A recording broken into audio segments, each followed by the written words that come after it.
小さな猫はいつも弱かったが、ただの犬に負けるのを見てもう我慢できないと決心した。こんなに簡単に負けるの、これは許されない。風のショーを始めなければならない。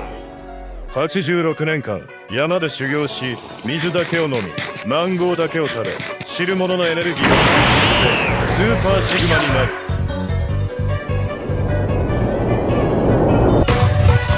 彼のオーラは極限のレベルに達し、彼がいるだけで犬は瞬時に破壊された。彼らの帝国は負けていた。彼らは彼を倒すために最後の頼みをするだろう